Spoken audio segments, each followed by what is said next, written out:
Something else that has gotten me good results, and this is something that has helped me get this, is getting an understanding of this. Back in the day, we would treat, we would reassess, the person goes home, they test their function, then they come back, and then we reassess upon the next visit.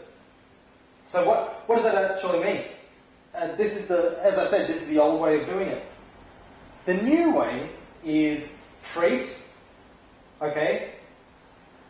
Let's cross out reassessment for a minute. They go home, we cross that out as well. They test function, tick, we need to do that. Reassess upon the next visit, we'll cross that out. What I'd like to say is that we treat and test function in one session. Something else I'd like to challenge you with is you treat, test function together. How do you do that? Actually, I'll come back to this in a second. Give me one moment with this first. How do we do this? And I will be talking about this in one of my slides later on. You're treating and testing function at the same time by working out, let's use a simple example. A person has a tight glute, okay? And the tight glute is, you've brought this person, and you looked at this person, the tight glute is on top of the list. When you prioritize your objective signs that you found, the glute stands out. You've given it a score of 2 out of 10. The person has complained of low back pain. Now, a person has complained of low back pain, and one of the things they can't do is bending forwards. So, you've thought, okay, how? Now, Kusal said to try and combine a treatment with a functional test. The treatment in this scenario would be called a muscle release. So you found that the gluteal muscle is really tight. You do a muscle release. And you do a muscle release with lumbar flexion.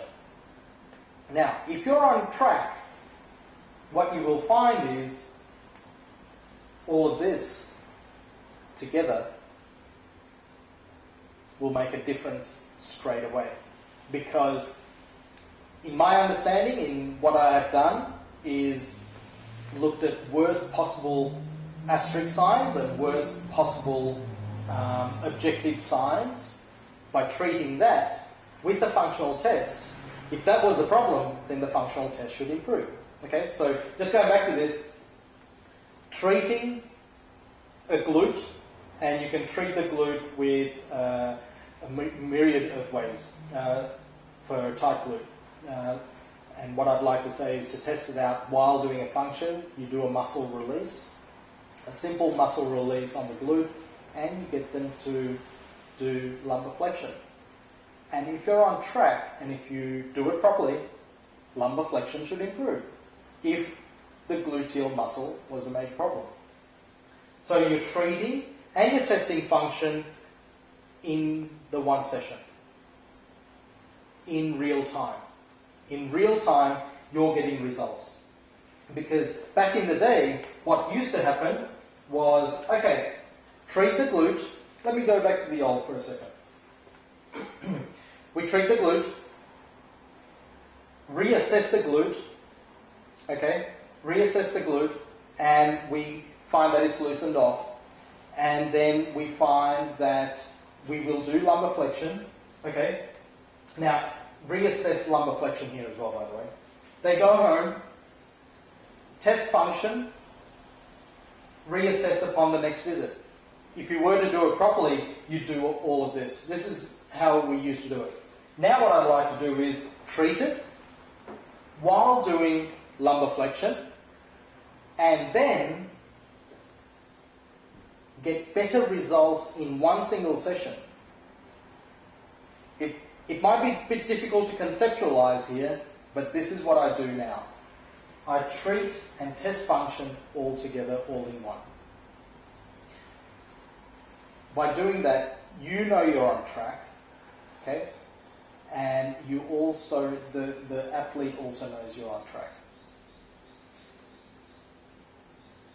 If you had done it the old way, and say we found that the glute wasn't the right place, and you were treating a very hypomobile segment, a stiff segment at the lumbar spine for the lumbar flexion.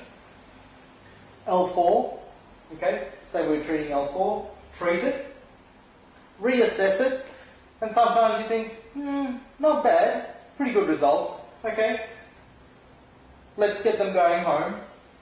They can test the function at home, then reassess upon next session. You might miss out on all that time to hit the right spot. Whereas, what I do now is, okay, say those were the two spots, the L4 and also the glute. I treat each one. I do a mobilization with movement, so that is one of the techniques that can be used to mobilize with a movement. So lumbar flexion with an L4 mobilization. Okay, tested it. The result wasn't that great. Then, before the person goes home, I've been able to test out the glute as well. When I test the glute out, wow, here's a very good result. An improvement of 30% in lumbar flexion, just by hitting the glute, a deep tissue technique in the glute. So, even before the person goes home, I know that I'm on track. So quite vital. Try and combine the two.